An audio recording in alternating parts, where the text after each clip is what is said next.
Boa noite, graça e paz. Você está na Igreja Batista do Bom Retiro, Curitiba, Paraná. O nosso endereço é Avenida Desembargador Hugo Simas, 1772. Você está no Quarta Fire, o culto mais aleluiado dessa cidade. O culto realmente é onde Deus sopra do Espírito dele nas nossas vidas. Então eu quero te convidar agora, vamos orar.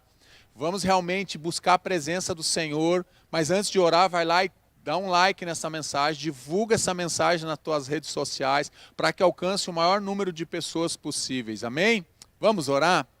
Pai querido, muito obrigado, Senhor, por essa noite. Nós nos colocamos diante do Senhor e nós pedimos agora, Pai, que o Teu Espírito Santo, o Espírito de consolo, o Espírito que nos convence do pecado, da justiça e do juízo, possa ministrar nos nossos corações. Que a palavra que sai aqui desse altar, que vai sair desse altar agora nesse momento, possa alcançar os corações, destruindo todo sofisma, mentiras, ó Pai, todos os enganos, Pai, na mente das pessoas, e que o Senhor nos leve agora para um lugar de transformação, para um lugar de restauração, para um lugar de arrependimento, mas para um lugar de recomeço com o Senhor. Eu abençoo cada vida, eu abençoo cada família que está nos assistindo nessa noite, que o Teu Espírito Santo sopre agora nessas vidas, que o Teu Espírito Santo tenha liberdade para chegar nessas casas agora e transformar esses corações, enchendo esses corações de amor, de paz, de salvação e de alegria, em nome de Jesus, amém?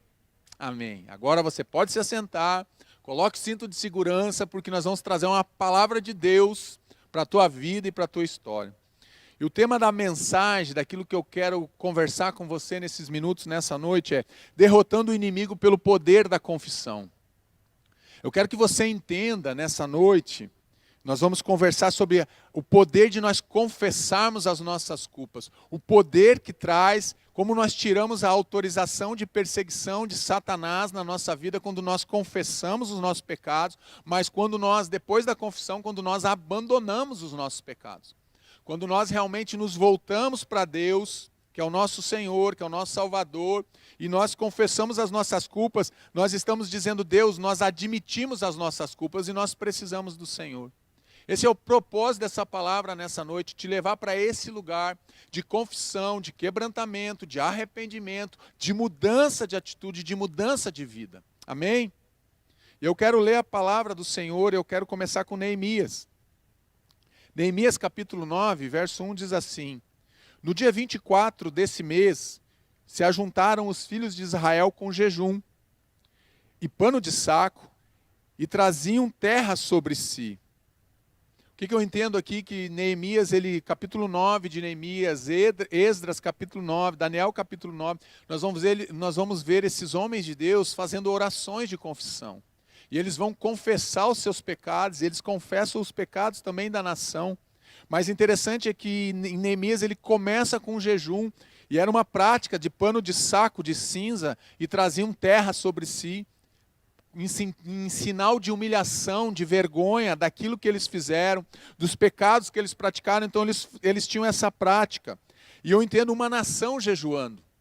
Então quando Neemias ele convoca aquele povo, em Jerusalém ele está convocando ali, lembra que ele tinha acabado de reconstruir os muros, ele está organizando agora a cidade nesse momento, e ele chega nesse momento muito importante onde ele vai confessar os pecados dele e da nação. Então ele convoca, ele conclama a nação para entrar em jejum.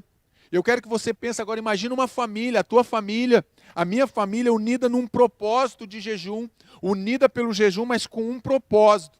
Um propósito, às vezes, de restauração, um propósito de mudança, um propósito realmente da parte de Deus para mudar a nossa história, para mudar os nossos cativeiros, para mudar o nosso coração. Uma família inteira que se volta para Deus.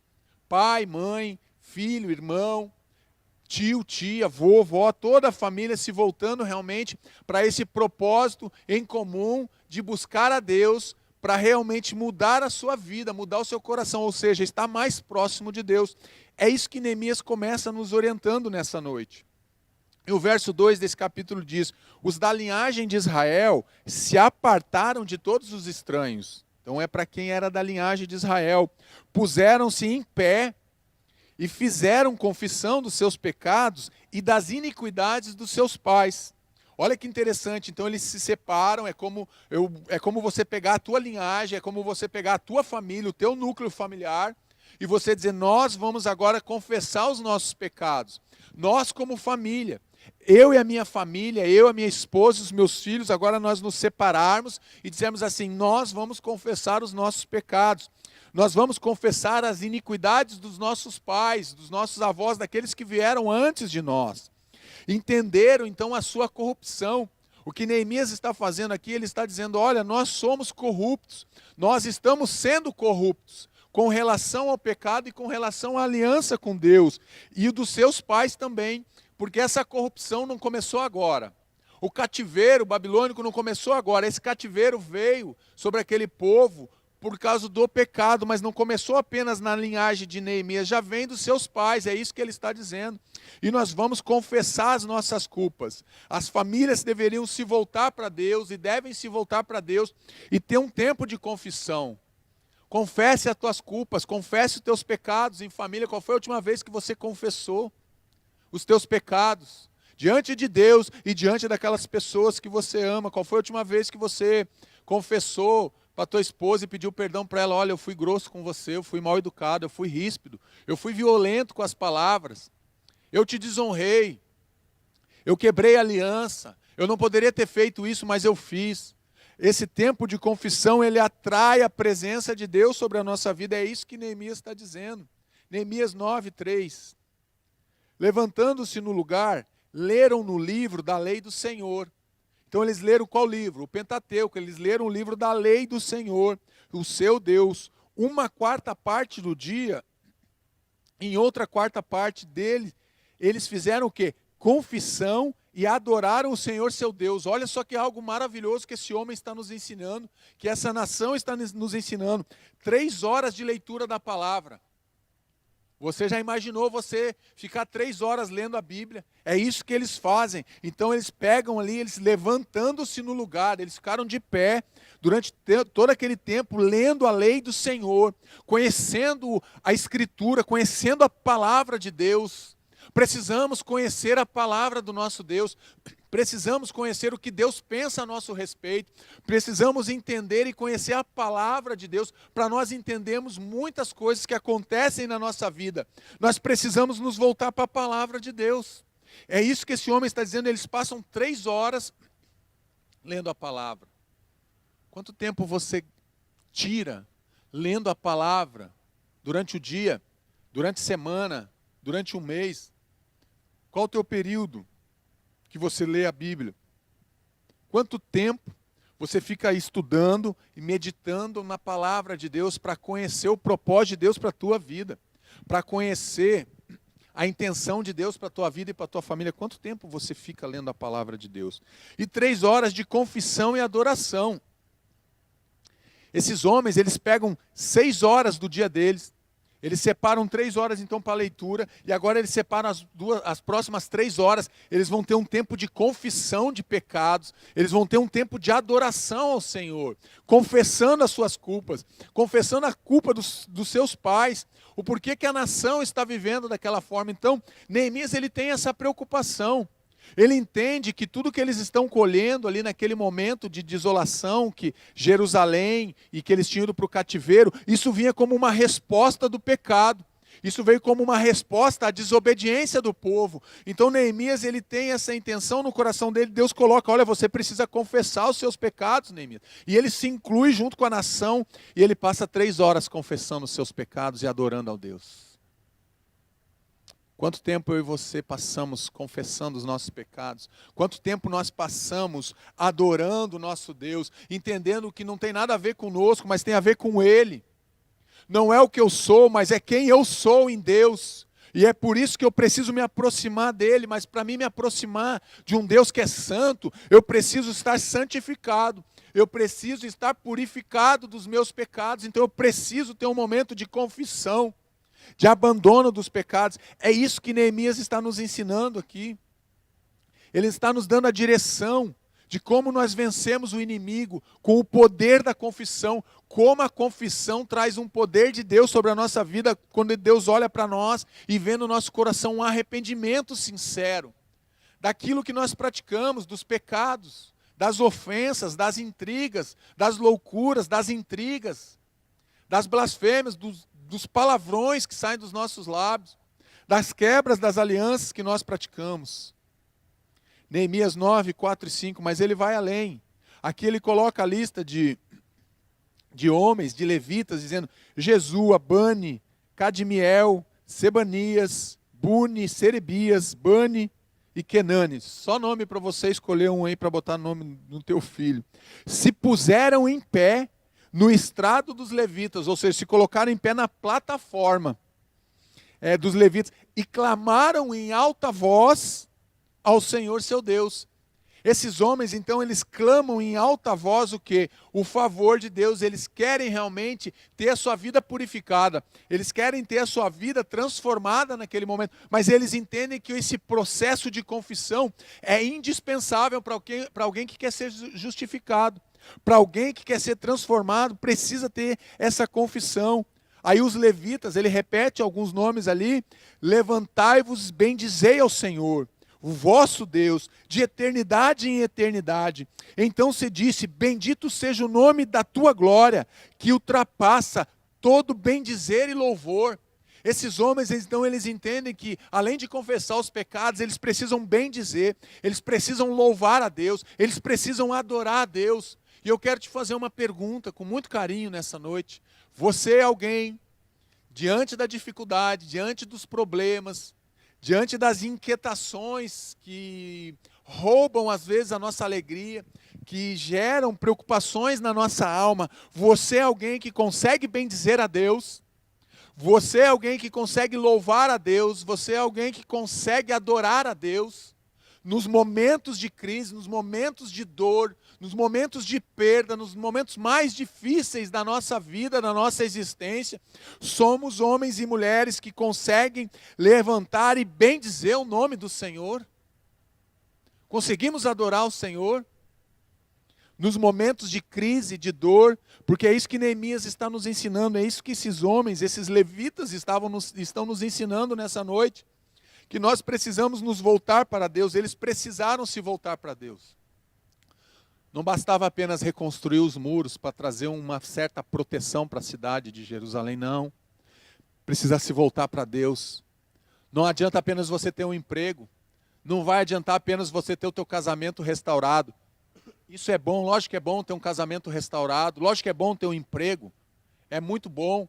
Lógico que é bom ter os filhos dentro de casa, os filhos obedientes é bom, mas a gente também nós precisamos nos voltar para Deus, voltar o nosso coração inteiro para Deus. É isso que o povo está fazendo, é isso que esses levitas estão nos ensinando, bendizer o nome do Senhor, louvar o nome do Senhor. Salmo 99, 5, exaltem o Senhor nosso Deus e prostrem-se diante do estrado dos seus pés, o Senhor é santo. Diga aí na tua casa, diga aí nesse chat da igreja, o Senhor é santo, o Senhor é santo, o Senhor é santo. Diga aí, bendizer ao Senhor é estar grato ou agradecido a Deus por tudo que Ele faz, honrar o nome de Deus. Eu quero te dizer que você honra o nome de Deus quando nós obedecemos a Deus.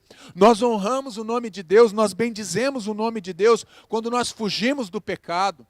Quando nós não nos dobramos diante de ídolos, quando nós não nos dobramos diante da idolatria, quando nós não nos dobramos diante da facilidade, diante do pecado. Então nós estamos honrando o nome de Deus, mas o contrário também é verdade. Quando eu me dobro diante do pecado, diante da idolatria, diante da promiscuidade, diante das facilidades da vida, eu estou desonrando a Deus, eu não estou bendizendo o nome do Senhor, porque sobre a minha vida e sobre a tua vida há uma promessa, mas principalmente sobre a minha vida e sobre a tua vida e a tua família, existe um nome que é acima de todo nome, existe um sobrenome. Você não é só quem você é filho de Deus, e como filho de Deus você carrega o quê? O nome de Deus. Precisamos honrar o nome de Deus, as nossas atitudes, os nossos comportamentos, a nossa fala, ela nos denuncia. Ela denuncia se realmente nós somos pessoas que honram a Deus ou elas mostram o contrário daquilo que nós dizemos que somos. desonramos a Deus através daquilo que fazemos, daquilo que pensamos e daquilo que falamos. Muitas vezes nós desonramos a Deus. O nome do Senhor precisa ser honrado na minha vida e na tua vida. É isso que o salmista está dizendo nessa noite. Exaltem o Senhor, o nosso Deus, e prostrem-se diante do estrado dos seus pés, porque o Senhor é santo. Acredite que o Senhor é santo. Ele é santo e Ele quer te fazer uma pessoa santa também, diante dEle e diante dos homens. Escondendo o pecado.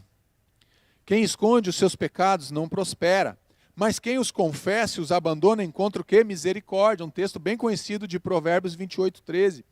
Quem tentou esconder o pecado, eu botei aqui o exemplo de Acã, está lá em Josué 7.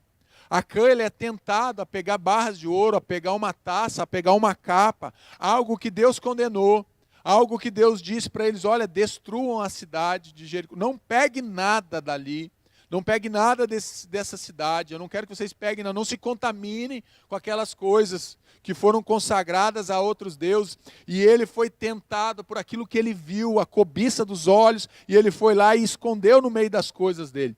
Só que essa derrota, quem esconde seus pecados não prospera. Só que não é só ele que não prospera, não é só a família de Acã que não prospera, todo Israel não prospera naquele momento. Porque quando Israel vai enfrentar a cidade de Ai, eles são derrotados naquele momento. Parcialmente eles são derrotados. E eles fogem daqueles homens. Por quê? Porque existe um pecado que está escondido. Existe um pecado que está oculto. E assim como Josué, muitas vezes nós ocultamos os nossos pecados. Nós escondemos os nossos pecados. E Satanás, ele nos influencia e traz sugestão na nossa mente. Não conta para ninguém. Não confessa, esconde. Se a tua esposa souber disso, se o teu marido, se o teu pai, se o teu filho ficar sabendo disso que você cometeu. Então a sugestão é para nós escondermos, é para nós ocultarmos. É isso que Acã faz, ele esconde no meio da bagagem dele, ele enterra. A gente tenta enterrar o pecado, a gente tenta esconder o pecado, a gente tenta muitas vezes dar uma cara, uma maquiada no pecado e de dizer, não é pecado não, pastor. A gente tenta, de uma forma ou outra, esconder quem realmente nós somos, ou principalmente aquilo que nós estamos fazendo. Tentamos esconder o pecado, é isso que Acã faz, ele esconde o pecado, ele esconde as coisas roubadas, ele esconde aquilo que Deus disse, não toque, não pegue. Ele vai lá e toca, ele vai lá e pega, ele vai lá e esconde. E muitas vezes nós escondemos e queremos esconder de Deus. Só que você precisa entender nessa noite.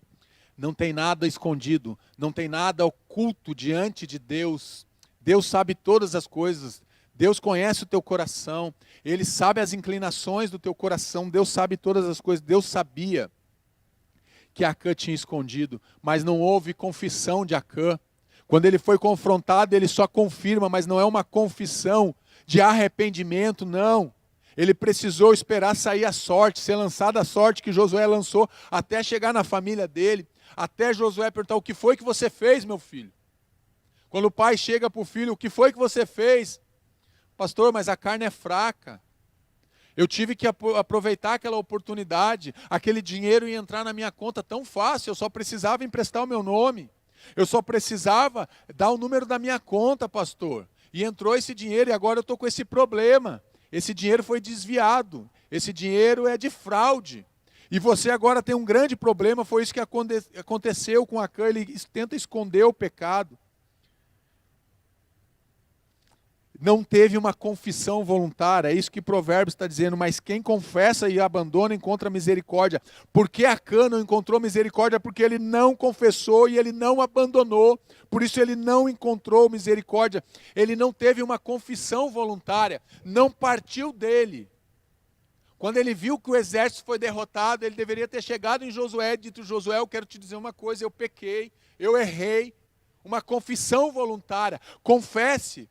Muitas vezes nós só confessamos quando tudo explode, quando tudo aparece, quando a traição já está toda a igreja sabendo, já está toda a família sabendo daquela fraude, daquele desvio, daquele pecado, daquele envolvimento com as drogas. Aí a gente chega e quer confessar, é verdade. Faça uma confissão voluntária. Primeiro confesse para Deus as tuas culpas, confesse para Deus os teus pecados, abandonar os pecados e encontrar o que? Misericórdia. Mas para isso nós precisamos confessar e abandonar. O que acontece? Muitas vezes nós não fazemos uma confissão voluntária. Nós ficamos abrigando o pecado e queremos esconder como Acã escondeu. Eu quero esconder o pecado no meio das minhas coisas. Afinal de contas, eu venho na igreja no domingo, eu venho na igreja na quarta-feira, eu venho na igreja na sexta da família da fé. Então eu boto essa capa de crente, essa roupa de crente, e todo mundo acha que eu sou crente, mas por baixo dessa roupa, por baixo dessa camisa, dessa calça, por dentro do meu coração existem dores, existem pecados que nunca foram confessados voluntariamente, que estão escondidos. E quando o pastor prega sobre determinado pecado, que vem é como se ele estivesse apontando o dedo para mim, porque o pecado está dentro da minha alma, está dentro do meu coração escondido. E quando o pastor prega, eu digo, eu não gosto daquele pastor, porque ele falou diretamente para mim, quem contou a minha vida para o pastor? Ninguém, é o Espírito Santo de Deus que nos revela. Pratique a confissão voluntária. Não espere alguém chegar como Natã chega para Davi, para confrontar o pecado de Davi, não. Vai lá e tem uma confissão voluntária. Senhor, eu errei. Senhor, eu pequei. Eu sou miserável. Eu sou pó. Eu sou pecador. Eu me arrependo. Eu confesso as minhas mazelas. Eu confesso os meus pecados. Há poder na confissão. Você precisa entender nessa noite que há poder na confissão. Pecado, então, vai produzir o quê? A morte. O pecado, então, a gente tenta esconder. Só que quando nós escondemos o pecado, ele produz dentro de nós o quê? Uma angústia. Olha o que o texto diz. Confesso a minha culpa. Em angústia estou por causa do meu pecado. Salmo 38, 18. Em angústia profunda estou por causa do meu pecado. Eu quero te dizer que muitos até confessam os seus pecados.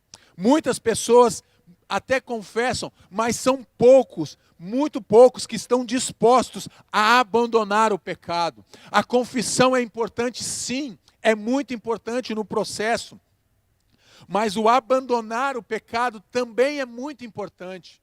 O primeiro passo é se arrepender, o segundo passo é confessar, mas o terceiro passo eu preciso abandonar os meus pecados. Você é alguém que está disposto a abandonar pecados nessa noite? Você é alguém que está disposto a se livrar, mandar embora da tua vida aqueles pecados, aquelas práticas que você tem, aqueles pensamentos impuros que você tem, aquele pecado oculto da pornografia que você assiste enquanto o teu cônjuge está dormindo, o teu celular está cheio de senha, ninguém pode saber, porque tem um monte de vídeo aí que você não deveria estar no teu celular, mas está aí. Tem um monte de piada suja aí que você recebe durante o dia. Você está disposto realmente a abandonar esses pecados, a confessar e abandonar? Por quê? Porque o que o salmista está dizendo, em angústia estou por causa do meu pecado. O pecado, então, ele vai trazer o quê? Sofrimento, ele vai trazer tormento, e ele vai trazer o quê? Uma inquietação na alma. Por isso que a gente fica angustiado. Porque muitas vezes nós lidamos com o pecado, e o pecado se torna algo corriqueiro, do dia a dia. Eu já não me preocupo mais em pecar, eu já não me preocupo mais em esconder o meu pecado, porque agora está ficando escancarado, está todo mundo vendo quem eu sou realmente, quem você é realmente. O pecado vai produzir sofrimento, tormento e inquietação na tua vida, porque o pecado produz angústia. Mas o pecado, então, ele traz o quê? Um salário. Nós recebemos uma paga pelo pecado, pois o salário do pecado é a morte, Romanos 6, 23.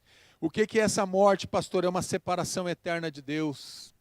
É você saber que se você não se arrepender, não confessar os teus pecados, não abandonar os teus pecados, você vai viver separado de Deus por toda a eternidade. Isso é um peso muito grande para a gente, é difícil até de falar, mas muitos seres humanos escolhem viver separados de Deus por toda a eternidade, e a gente não tem noção. A gente pensa que vai ser uma coisa muito simples. Eu só não vou estar na presença de Deus, não. Se você ler o que vai ser, o lugar que você vai estar, você vai ver que lá é um lugar de tormento. Lembra que eu coloquei tormento no outro slide? Tormento, inquietação, sofrimento, dor, ranger de dentes, lágrimas, fogo queimando o tempo todo, na eternidade inteira, aquele fogo consumidor queimando. É um lugar de destruição, é um lugar de condenação. É isso que o pecado gera, é esse salário que ele traz para mim. Ele traz uma separação eterna de Deus, ele traz destruição na minha vida, ele traz condenação na minha vida, e ele traz uma morte física e espiritual. A morte física, todos nós, se Jesus não voltar antes, todos nós vamos passar. Mas existe a segunda morte, que é a morte espiritual, e essa é para quem realmente viveu, escolheu viver debaixo da liderança do pecado. Resolveu viver a sua vida sendo controlado, dominado pelo pecado, vai receber um salário, vai receber uma paga. Assim como aquele que se dedicou a Deus, viveu uma vida de integridade, tem vivido uma vida de separação, de santidade, de justificação, buscando a Deus, também vai receber um salário. Só que o salário é viver eternamente com Deus. É o salário de estar na presença de Deus por toda a eternidade. Então o salário do pecado é a morte. E a morte nos afasta de Deus, e a morte vai nos banir da presença de Deus. Essa morte, se nós passarmos pela morte espiritual, nós vamos ser banidos da presença de Deus, nunca mais. Assim como Satanás vai ser banido um dia da presença de Deus e da presença dos filhos de Deus, da influência que ele traz para o mundo. Quebrando então a força do pecado. Portanto, confessem os seus pecados uns aos outros e orem uns pelos outros para serem curados. A oração de um justo é poderosa e eficaz. Olha que palavra de Tiago, olha que palavra poderosa. A oração de um justo é poderosa e eficaz. Eu quero te dizer, será que a minha oração e a tua oração ela é poderosa e ela é eficaz? Porque a Bíblia está dizendo que nós devemos confessar os nossos pecados uns aos outros. Então, para confessar pecados, primeiro eu preciso admitir a minha culpa. Você precisa admitir a tua culpa. Agora, não saia confessando, não saia abrindo a tua vida para todo mundo, não, meus irmãos. Se você for confessar o teu pecado para alguém, confesse para alguém da tua fé, da mesma fé. Alguém, um homem, uma mulher de Deus. Homem procura homem, mulher procura mulher. Mas não vai procurar pessoas que você não tem confiança, não saia abrindo a tua vida para todo mundo, não. Confesse para um homem, para uma mulher de Deus, que possam te ajudar, que possam te dar direção, para que possam orar uns pelos outros, para que possam orar por você, para que você seja curado. E a cura aqui pode ser física, emocional, mas é uma cura espiritual também, porque a oração do justo é poderosa, então nós precisamos admitir a nossa culpa. Quando nós admitimos a nossa culpa, o inimigo perde força de acusação sobre você e sobre a minha vida. Porque quando que ele mantém força? Quando ele diz, lembra do pecado oculto? Esconde, não confessa, não fala para tua esposa, não fala para o pastor, não confessa para ninguém. Esconde, porque eles vão te excluir. Quando ficarem sabendo quem você é, você vai ver. Quando o teu patrão souber o que você faz na empresa, ele vai te demitir. Não conta para ninguém. Porque ele quer tudo aquilo que está em trevas, então é onde ele tem autorização. Mas quando nós trazemos para a luz, ele perde a autorização. Por isso que a confissão para nós cristãos é tão importante. O inimigo perde força de acusação. Confesse as tuas culpas, confesse os teus pecados nessa noite. É noite de confissão, para que você seja liberto de todo esse cativeiro, de toda essa opressão demoníaca, para que Satanás perca toda a força que ele tem sobre a tua vida de acusar você. Acusação sem fundamento. E Satanás à sua direita para acusá-lo. Zacarias 3:1. O nosso inimigo ele é acusador, você precisa entender. Satanás, o papel dele é acusar a gente. Então em todo tempo ele vem com uma seta na minha mente, na tua mente, nos acusando. Mas você não é esse crentão que você fala, não. Você não é filho de Deus. Se você é filho de Deus, por que você está com doença? Se você é um filho de Deus, por que você está desempregado? Ele tenta trazer acusação.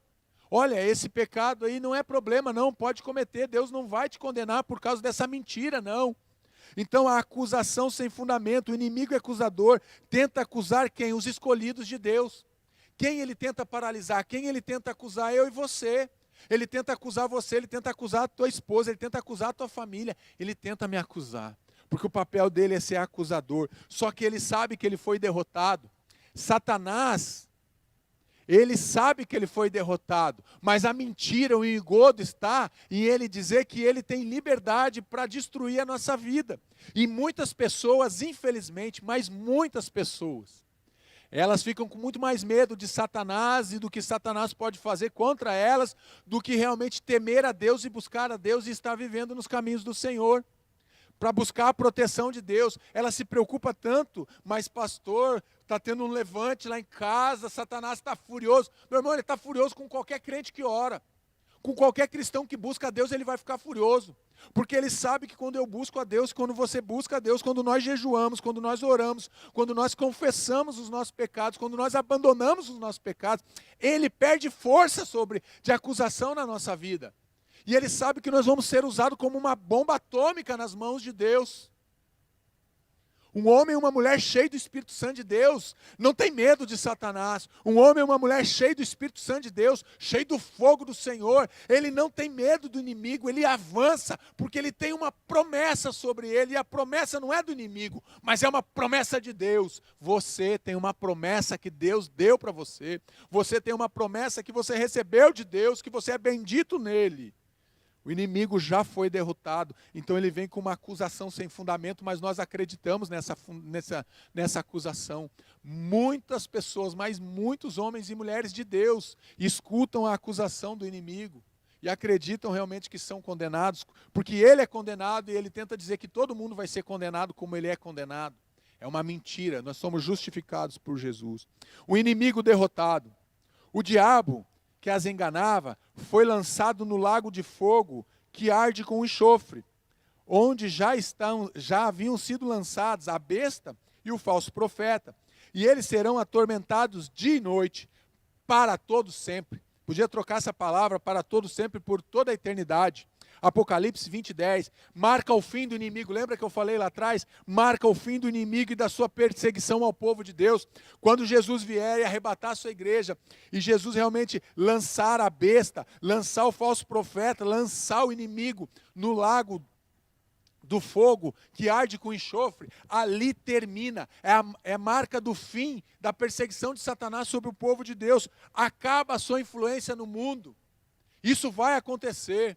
Isso no mundo espiritual já está acontecendo, isso já aconteceu, porque Deus já está lá na eternidade, Deus já viu tudo isso sendo realizado, Satanás já sabe que ele foi derrotado, e esse texto vem ser categórico para nós, ele vai ser lançado, o diabo que as enganava foi lançado no lago de fogo, e todos aqueles que não têm Jesus, e todos aqueles que não têm aliança com Jesus, todos aqueles que vivem no pecado, que vivem longe de Jesus, vão estar infelizmente separados de Deus, vivendo nesse lugar de atormento, de atormentador, de dia, noite, por toda a eternidade. Dia e noite sendo atormentado, queimando no fogo, dia e noite, em todos os momentos. A confissão, então, ela desautoriza a perseguição demoníaca. Olha como Satanás ele perde força quando nós confessamos as nossas culpas. O filho disse: Pai, pequei contra o céu e contra ti, não sou mais digno de ser chamado teu filho. Lucas 15:21. Desautorizando o inimigo acusador. Esse texto aqui é a parábola lá do filho pródigo, o filho que sai de casa. Se você não conhece, leia depois o capítulo 15, a partir do verso 11, vai estar relatando essa parábola do filho pródigo.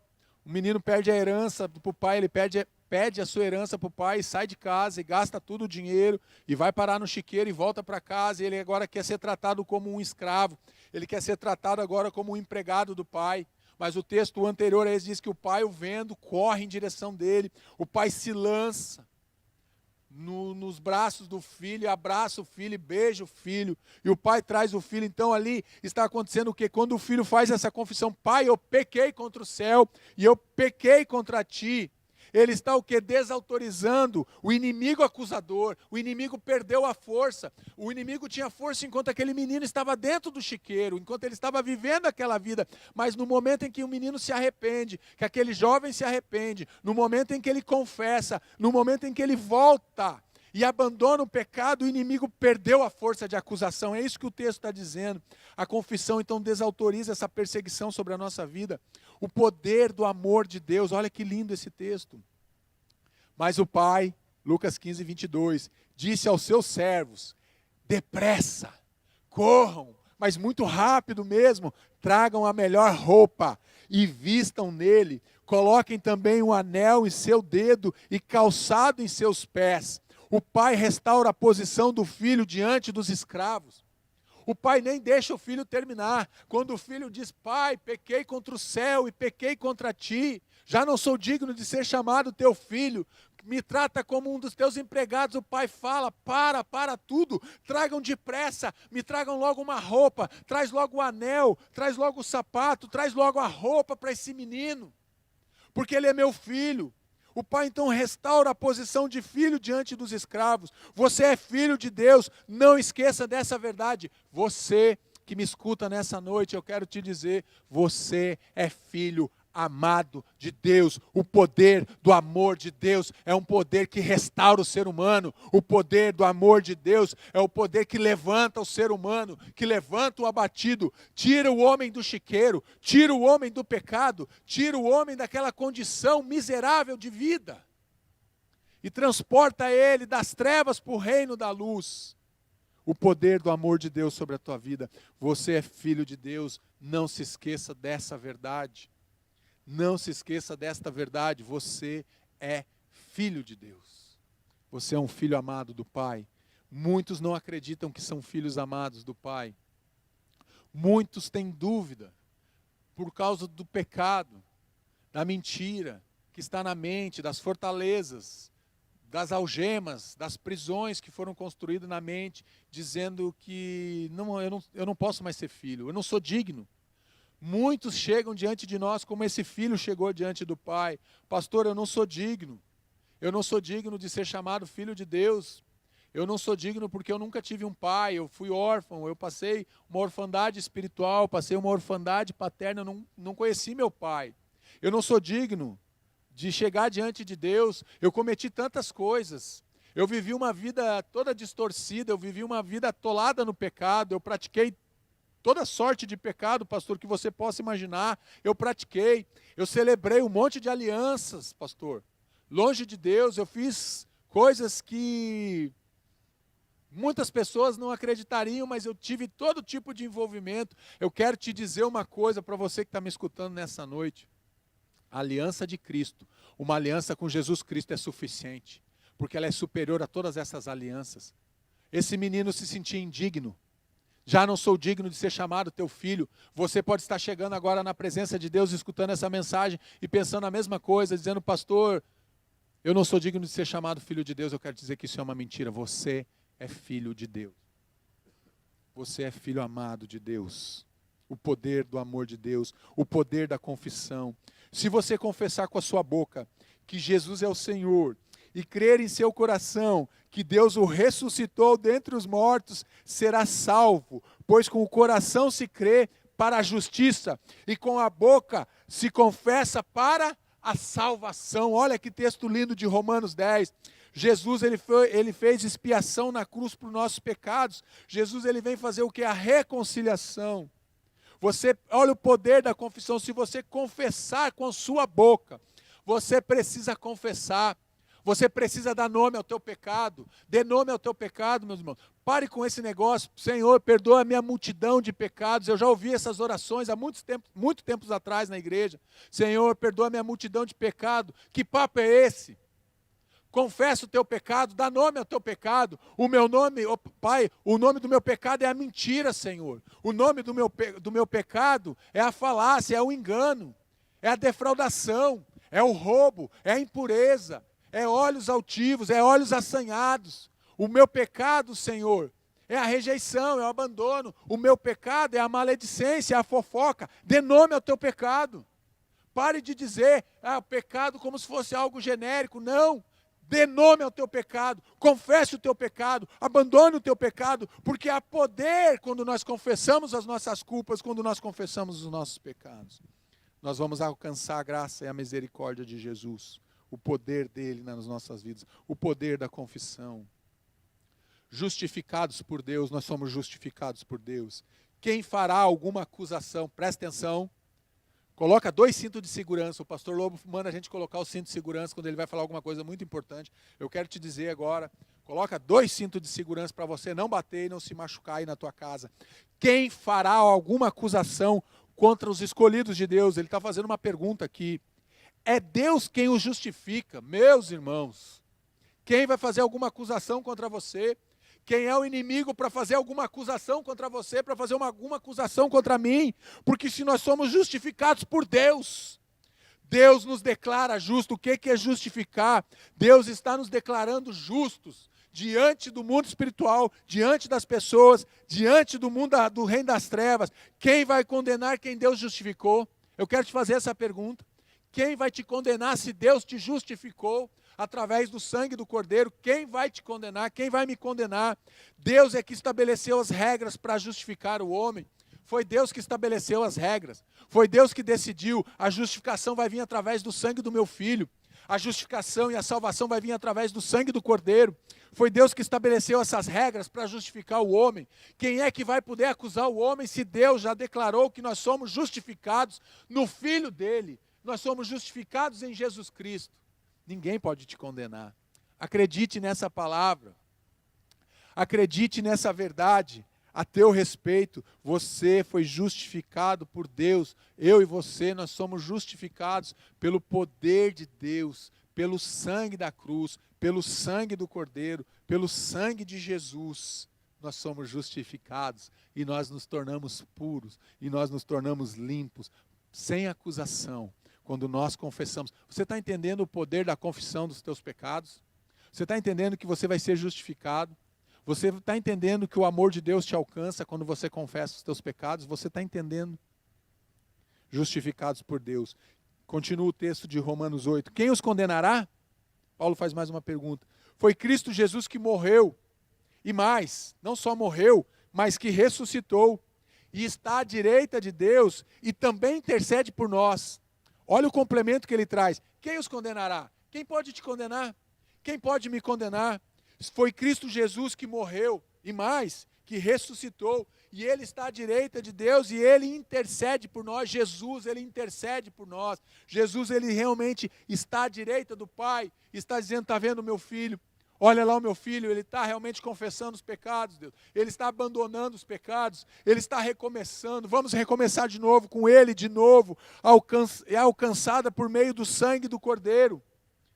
Essa justificação ela é alcançada, então, por meio do sangue do Cordeiro. O sacrifício de Cristo foi aceito por Deus. Entenda isso. Não tem nada o que nós tenhamos que fazer, a não ser fazermos uma aliança com Deus, porque o sacrifício já foi aceito por Deus, e o sacrifício foi do Cordeiro Santo, do Cordeiro Imaculado, do Cordeiro sem pecado, e esse Cordeiro tem nome, Jesus Cristo, o Filho do Deus vivo. Deus já aceitou o sacrifício de Jesus. Às vezes você não aceita e não acredita nesse sacrifício, tem dificuldade de aceitar e acreditar o sacrifício de Jesus. Deus já aceitou. Aceite o sacrifício de Jesus na tua vida. Saiba que Ele é suficiente. O sacrifício do Cordeiro, o sacrifício de Jesus Cristo é suficiente para te libertar, para te restaurar, para te purificar, para te justificar, para te santificar. O sacrifício de Cristo foi aceito por Deus. Deus aceitou o sacrifício. Reconhecendo a grandeza de Deus.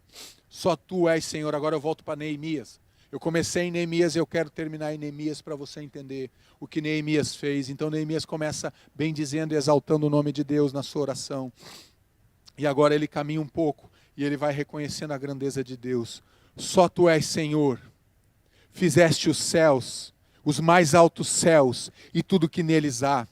A terra e tudo que nela existe. Os mares e tudo que neles existe. Tu deste vida a todos os seres e os exércitos dos céus te adoram. Tu deste vida a todos os seres. Deus te deu vida. Deus me deu vida. Deus tem nos dado vida. Ele deu vida para todos os seres viventes. Foi Deus que deu. Nós precisamos reconhecer a grandeza do nosso Deus.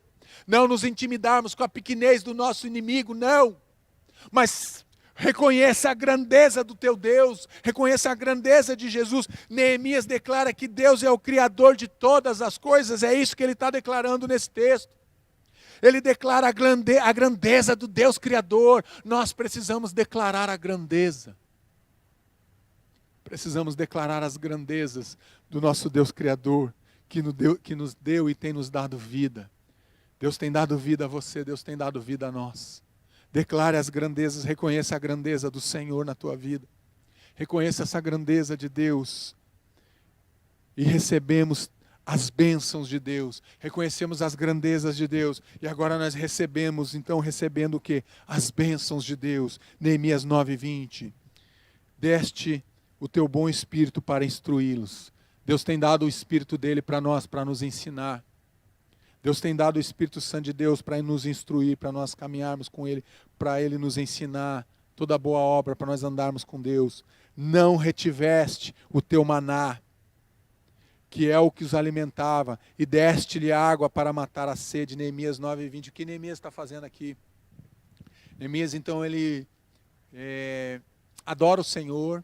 Ele traz as grandezas de Deus, mas agora ele faz um relato. Ele começa, se você continuar lendo Neemias capítulo 9, ali, versos 20, os versos anteriores e os posteriores, você vai ver que ele vai começar em Abraão, ele vai passar pela escravidão do Egito, ele vai trazer a questão do maná no deserto, ele vai dizer da rocha que Deus dava água para o povo, ele vai fazendo um relato da história, começando em Abraão, a escravidão do Egito, ele passa pelos 40 anos do deserto, e Deus é quem envia toda a provisão para os seus filhos. E ele está dizendo aqui, Deus, o Senhor deu a provisão para os teus filhos durante 40 anos no deserto. Não faltou nada, não faltou o maná que alimentava, não faltou a água que saiu da rocha para matar a sede, não faltou do teu espírito para instruir eles no caminho, no deserto. Deus instruiu, Deus deu o alimento, Deus saciou a sede. E eu quero dizer que Deus continua fazendo isso hoje. Deus continua nos instruindo dentro da palavra dEle. Deus continua nos alimentando através da palavra dEle. E Deus continua saciando a nossa sede através da palavra dEle. Porque Ele é o Deus. Então receba as bênçãos de Deus sobre a tua vida. Receba essas bênçãos que Ele tem dado para você. Na tua vida e na tua casa. Pare de murmurar. Pare de reclamar e receba as bênçãos de Deus sobre a tua vida que Deus tem derramado. Restabelecendo a aliança com Deus. Por que Neemias faz isso? Porque ele vai caminhar e quando ele confessa os pecados do povo, dos seus antepassados e os dele também, ele se inclui, mas ele quer dizer o quê? Ele quer reafirmar a aliança dele com Deus. Por isso que ele começa em Abraão, o Deus de Abraão, o Deus de Isaac, o Deus de Jacó. O Deus que nos sustentou, o Deus que sustentou o povo no deserto, é o Deus que nos fez levantar esse muro. O mesmo Deus que esteve no deserto 40 anos, é o Deus que nos fez e nos capacitou para levantar esse muro, para trazer proteção. É o Deus que está restabelecendo os fundamentos dessa cidade. Em vista disso tudo, estamos fazendo um acordo por escrito e assinado por nossos líderes, nossos levitas e nossos sacerdotes. Neemias 9:38. O povo teve uma iniciativa. Neemias, então, ele tem uma iniciativa de buscar a Deus, de reestabelecer o quê? A aliança com Deus, a aliança que foi quebrada por causa do pecado. Então você tem que ter iniciativa, meu irmão. Tem a iniciativa de reestabelecer a tua aliança com Deus, porque Deus não quebra aliança. Deus, ele não quebra a aliança que ele estabelece com a gente, mas nós quebramos a aliança que nós estabelecemos, que Deus estabeleceu conosco, nós nos afastamos. Na verdade, o que nos afasta de Deus é o pecado. Então, nós ficamos impossibilitados de estar desfrutando da aliança enquanto nós vivemos no pecado, enquanto nós não confessamos os nossos pecados, enquanto nós não abandonamos os nossos pecados. Precisamos o quê? Então ter essa iniciativa que Neemias teve junto com os sacerdotes, junto com os líderes e junto com os sacerdotes. É importante. Você que é o sacerdote da tua casa, confessar os pecados da tua casa. É importante os pastores. E quando eu falo para os pastores, eu falo para os pastores da IBBR, mas não só para os pastores da IBBR. Todos os pastores que são líderes, confessar os seus pecados. Os levitas, os músicos, os adoradores precisam confessar os seus pecados. Para que haja um derramar, para que seja restabelecida a aliança com Deus, para que haja um fluir que vem sobre a cabeça do líder, aquele caldo, aquela unção que é derramada, que se estende nesse altar, e que é derramada por esse altar, e que alcança essas pessoas que estão no templo, que alcança as pessoas que estão nas casas. Precisamos, então, restabelecer. Tome a iniciativa, não fique na passividade, não fique parado, tome a iniciativa, vá em direção a Deus. Confesse os teus pecados, o poder da confissão. E por fim, firmando a aliança com Deus. Da mesma forma, depois da ceia, tomou o cálice dizendo, este é meu cálice, é a nova aliança no meu sangue, derramado em favor de vocês. O que Jesus está dizendo aqui, este é o meu cálice, é a minha nova aliança, a aliança que foi feita agora no meu sangue, não mais com sangue de bode, não mais com sangue de cabrito, de touro, não sangue de pombinhas, de rolinhas, não. Esse cálice é a nova aliança no meu sangue, é isso que Jesus está dizendo, é no sangue dele, que é derramado em favor. O sangue de Jesus foi derramado em teu favor, em meu favor. Reafirmar a aliança com Jesus Cristo. É tempo de voltarmos para Deus. A aliança com Jesus, ela é superior às outras alianças. Pare de ficar pensando nas outras alianças. Quebre, renuncie. Se afaste dos pecados, renuncie às outras alianças e estabeleça agora a tua aliança, a aliança superior com Jesus Cristo, que é a aliança eterna. Para que você possa alcançar a graça de Jesus sendo derramada e alcançada na tua vida. A aliança com Jesus é superior às outras. Vamos fazer uma aliança com Jesus nessa noite. Esse momento é o momento de você confessar os teus pecados.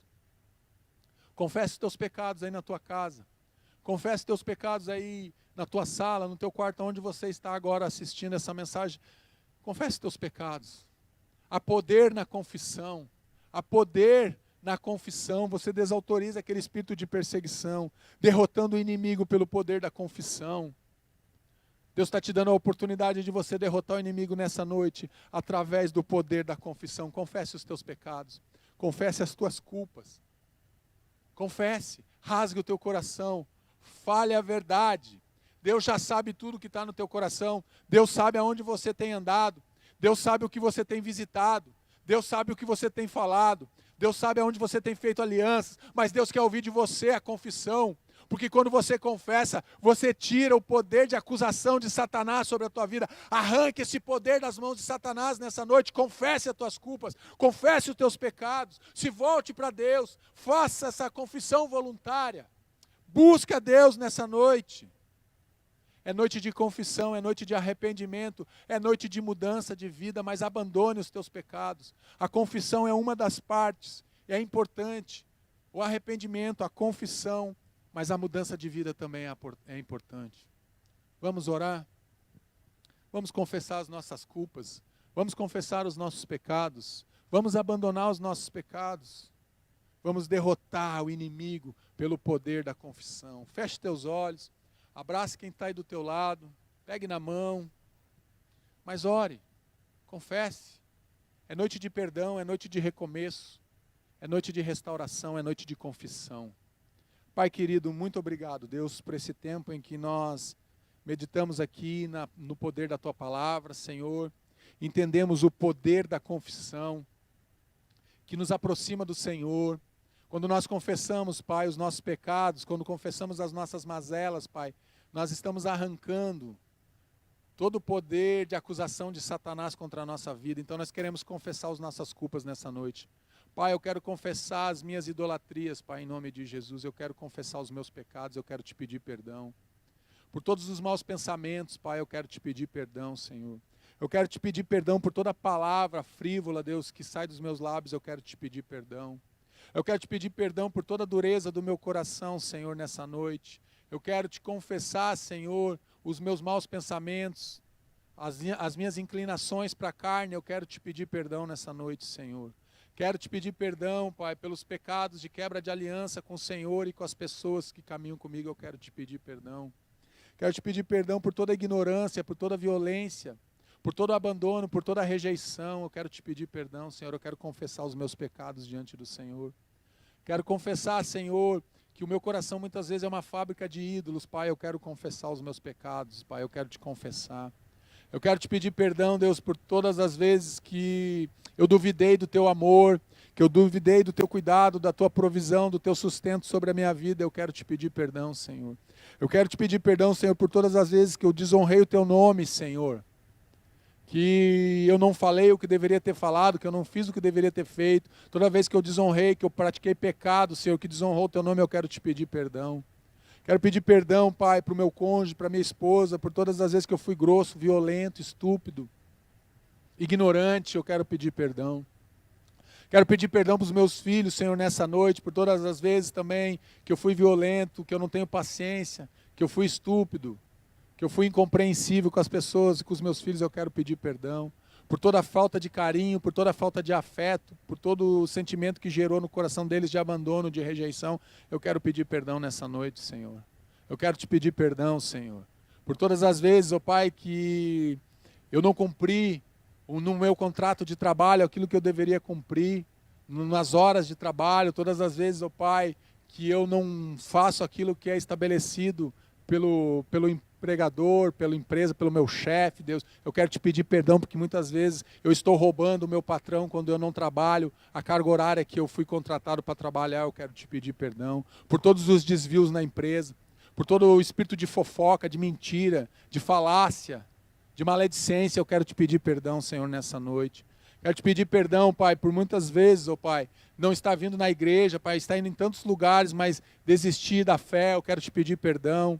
Por todas as vezes que eu falei mal dos pastores e pastores que cuidaram da minha vida, eu quero te pedir perdão. Por todas as vezes que eu falei de líderes religiosos, líderes que foram levantados, eu quero te pedir perdão. Por todas as vezes que eu desonrei meus pais, eu quero te pedir perdão nessa noite, Senhor.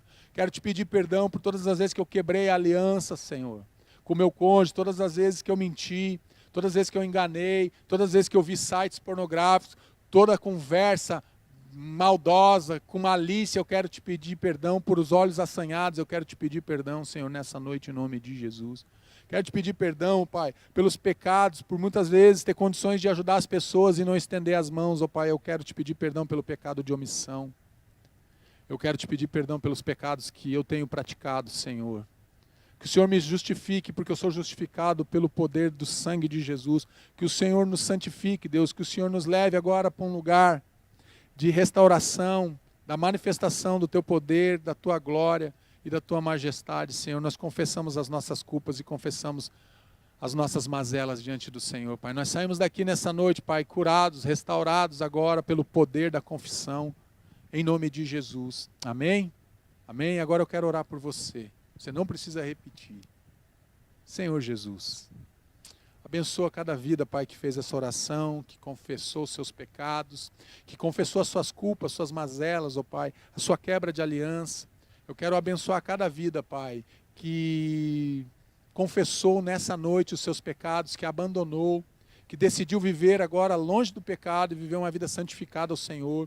Que o Teu Espírito Santo, Pai, sustente essa decisão, essa escolha dos Teus filhos, Pai, e que em cada momento da vida deles, que porventura eles venham a pecar, que eles saibam que há poder na confissão, que eles se ajoelhem, que eles se dobrem, em pé mesmo, mas que eles confessem as suas culpas, que eles abandonem as suas culpas, que eles confessem os seus pecados. Eu quero liberar uma palavra de bênção sobre cada casa, sobre cada família que nos assistiu nessa noite, Pai. Confirma essa palavra nesses corações e enche esses corações de fé, de esperança e de alegria, Pai, em nome de Jesus. E agora que o amor de Deus, nosso Pai, que a graça restauradora de Jesus Cristo e as consolações do Espírito Santo de Deus sejam com a tua vida, com a tua casa, em nome de Jesus. Amém. Amém.